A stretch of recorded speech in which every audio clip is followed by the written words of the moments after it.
이사야서 14장 9절에서 11절까지 말씀입니다. 이사야서 14장 9절에서 11절까지 말씀, 우리 한 목소리로 함께 봉독합니다. 9절에서 11절까지 말씀입니다. 아래의 수월이 너로 말미암아 소동하여 내가 오는 것을 영접하되 그것이 세상의 모든 영웅을 너로 말미암아 움직이게 하며 열방의 모든 왕을 그들의 왕좌에서 일어서게 하므로 그들은 다 내게 말하여 이르기를 너도 우리같이 연약하게 되었느냐, 너도 우리같이 되었느냐 하리로다. 내 영화가 수월에 떨어졌음이요 내 윗바소리까지로다. 구더기가 내 아래에 깔림이요 지렁이가 너를 덮었도다. 아멘. 할렐루야. 좋은 날입니다. 하나님 신의 오늘도 여러분과 함께 하기를 축원합니다. 누가복음 16장에 보면 한 부자에 관한 이야기가 나오지요. 그는 자색 옷을 입고 날마다 잔치를 즐겼습니다. 그 집 앞에는 나사로라는 거지가 있었는데 몸에 상처가 심했고 부자의 상에서 떨어지는 부스러기를 먹었습니다. 시간이 지나 두 사람은 모두 죽었습니다. 그런데 그들의 두 번째 삶은 완전히 달랐습니다. 나사로는 아브라함의 품에서 평안한 삶을 시작했고 반면에 부자는 불꽃 가운데 괴로움을 겪게 됩니다. 얼마나 괴로운지 혀끝에 물 한 방울을 묻혀 달라고 그렇게 요청을 하지만 거절을 당합니다. 그런 그가 말합니다. 아버지 집에 내 형제 5이 있으니 그들에게 증언하여 이곳에 오지 않게 하소서. 그렇게 요청을 해요. 아브라함이 말합니다. 그들에게 모세와 선자들이 있으니 그들에게 들을지니라 그럽니다. 아닙니다.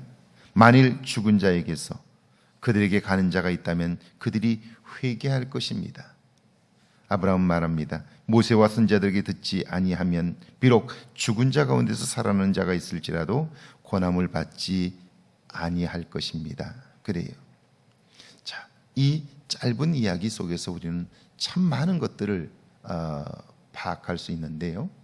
특별히 인간이란 이 땅에서의 삶이 끝나는 날이 있다는 걸 알고 있어요. 왜냐하면 성장하면서 우리는 수없이 우리 곁에 있던 사람들이 죽음이라는 이름으로 우리 곁을 떠나는 모습들을 수없이 봤어요. 그러니까 나 역시 저렇게 될 것이라는 것을 경험적으로 알고 있어요. 그런데 그 죽음에 관하여 묵상하지를 않아요. 내일인데, 내가 곧 경험하게 될 일인데, 그런데 그걸 남의 일처럼 여겨요. 사실은 죽음은 언제 내게 올지 몰라요. 오는 순서는 있지만 가는 순서는 없기 때문이죠. 그런데도 죽음을 준비하지 않아요.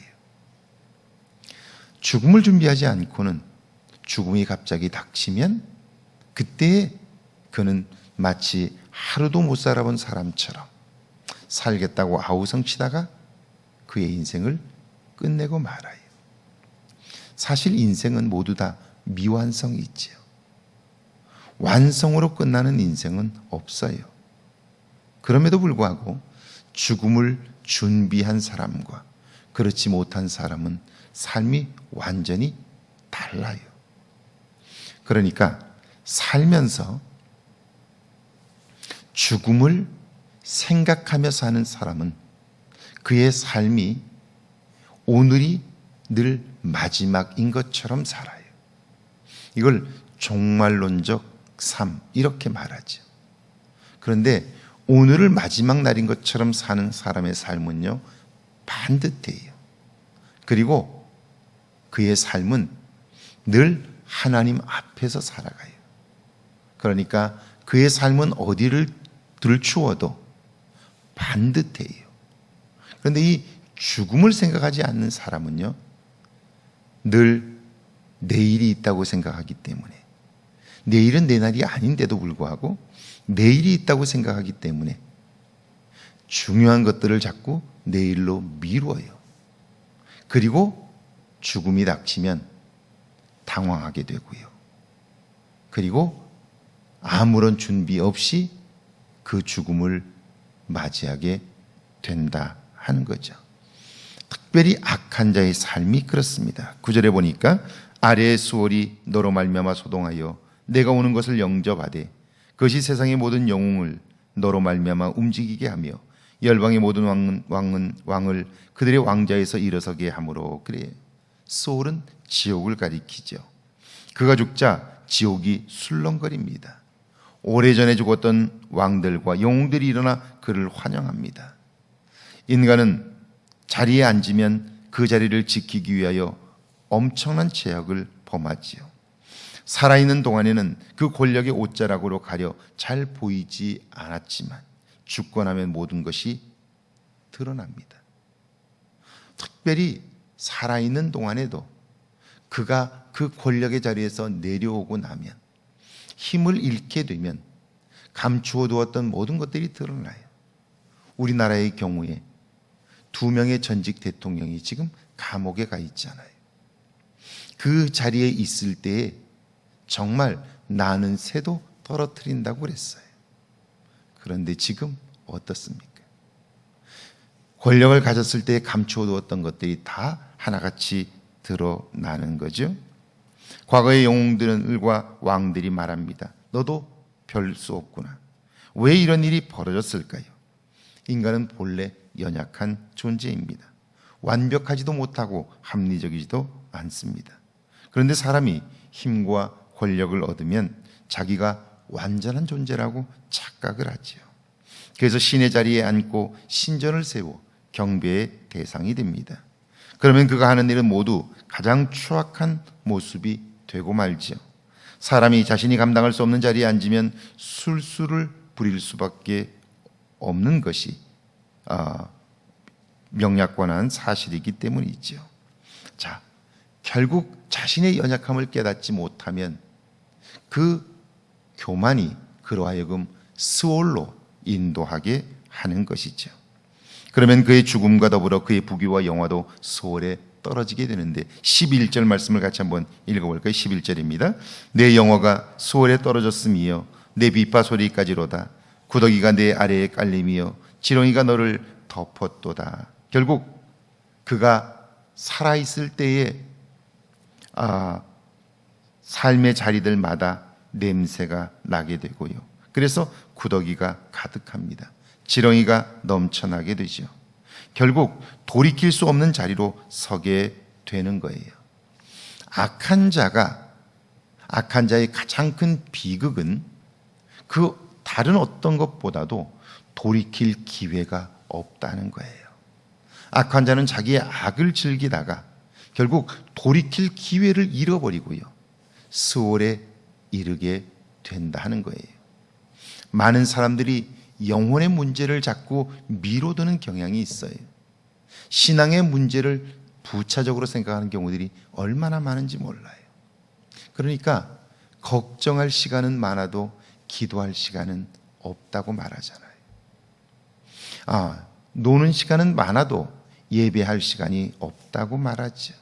그래서 구약 성경에 보면 왜 이렇게 주일은 빨리 오느냐고, 돈 벌 시간도 없는데 왜 이렇게 예배 드리는 날들은 많냐고 그렇게 이야기를 해요. 특별히 오늘 우리 곁에도 삶에 지친 사람들이 쉬겠다고 말해요. 예배를 쉬고 그리고 신앙의 삶을 쉬겠다고 말해요. 그런데 여러분, 쉬면 우리의 삶이 에너지가 충전이 될까요? 결코 그렇지 않아요. 여행을 하는 사람들이 돌아오면서 하는 첫 마디가 집이 좋다는 거예요. 집이 좋은데 왜 떠나는 걸까요? 쉬어보려고 떠나지만 떠나서 가슴 뜨겁게 삶의 의미를 발견하고 삶의 기쁨을 경험하면 참 좋겠는데 그러지 못해요. 지금은 돌아가신 사랑의 교회를 담임했던 옥하는 목사님이 이런 이야기를 해요. 목회를 하느라 너무너무 힘들었대요. 그래서 한 달간 휴가를 내어서 가서 아무것도 하지 않고 좀 쉬어야 되겠다라고 라고 생각을 했대요. 그리고 정말 휴가를 떠나서 2주 동안 아무것도 하지 않고 먹고 산책하고 쉬었대요. 그런데요, 놀라운 걸 발견했대요. 2주를 아무것도 하지 않고 쉬었더니 그때부터 삶이 의미가 없고, 그리고 점점 자기 속에 자기를 다스릴 수 없는 생각들이 솟아나는데요.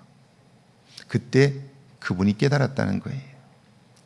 쉼이란 하나님 안에서만 쉼을 경험할 수 있고요, 온전한 회복은 말씀과 은혜 안에서만 가능하다 하는 이야기였어요. 제게도 그래요. 살면서 제가 쉼이 필요할 때가 있어요. 그 쉼은 노는 게 아니고요, 그 쉼은 은혜를 경험하고, 그리고 그 은혜 안에서 새 힘을 공급받는 거예요. 할렐루야. 그러니까 이건 특별한 은혜인데요, 보세요. 왜 사람들이 주의를 지키는 것을 힘들어할까요? 왜 예배를 사모하지 못할까요? 이유는 아직 세상적인 세계관에서 벗어나지 못했기 때문에 그래요. 자, 신앙적 세계관과 그리고 세상적인 세계관은 완전히 달라요. 세상의 세계관은요, 한 주간을 살 때에 월요일부터 시작해서 토요일까지, 요즘은 금요일까지 하지만 금요일까지 일을 하고 나면 주말이 쉬어야 된다고 생각해요. 그래서 푹 쉬는 거예요. 그런데 쉬고 났는데 월요일에는 더 힘들어요. 그래서 힘들게 월요일을 시작해요. 그리고 금요일까지 가면 또 힘들기 때문에 토요일과 주일은 쉰다고 생각해요. 그런데 피로가 풀리질 않아요. 신앙적인 사람의 세계관은 달라요. 주일부터 시작해요. 예배를 통하여, 말씀을 통하여 은혜를 경험하고 나면 그 받은 은혜로 한 주간을 사는 거죠. 금요일쯤 되면 삶이 지친다고 느낄 때는 다시 하나님을 찾고요, 하늘의 은혜를 채워 또 한 주를 사는 거예요. 여러분이 살아보셔서 아시죠? 피곤하다고 느낄 때 정말 아무것도 하지 않고 쉬었더니 여러분이 힘이 나고 다시 살 맛이 나던가요? 그렇지 않아요. 은혜 안에서 살지 않는다면 삶은 계속해서 지쳐갈 수밖에 없는 거죠. 이걸 알지 못하니까 결국 평생을 신앙생활 했다고 해도 예배 드리는 것이 늘 버거울 수밖에 없는 거죠. 월요일부터 시작하는 인생과 주일부터 시작하는 인생이 삶이 완전히 다르다 하는 거예요. 힘을 가지고 나서 그 힘을 사용하는 사람이 결국 마지막 수월에 갈 수밖에 없는 이유는 그것으로 자기를 과시하려고 하다 점점 지쳐가기 때문이죠. 자기가 하나님의 자리를 차지했기 때문인데 그걸 알지 못하는 거죠. 오늘 하루 하나님의 인도하심 속에서 여러분의 쉼이 있기를 주의 이름으로 축원합니다.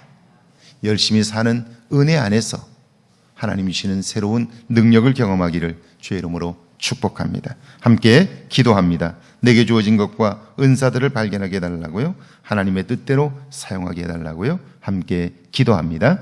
하나님 감사합니다. 은혜와 사랑을 감사합니다. 왕이 그에게 권력이 주어졌다면 그 권력은 하나님이 주신 것인데, 섬기라고 주신 것인데 그것으로 자랑 삼고 교만을 하게 될 때 결국 그의 길이 수월에 이르게 됨을 기억합니다.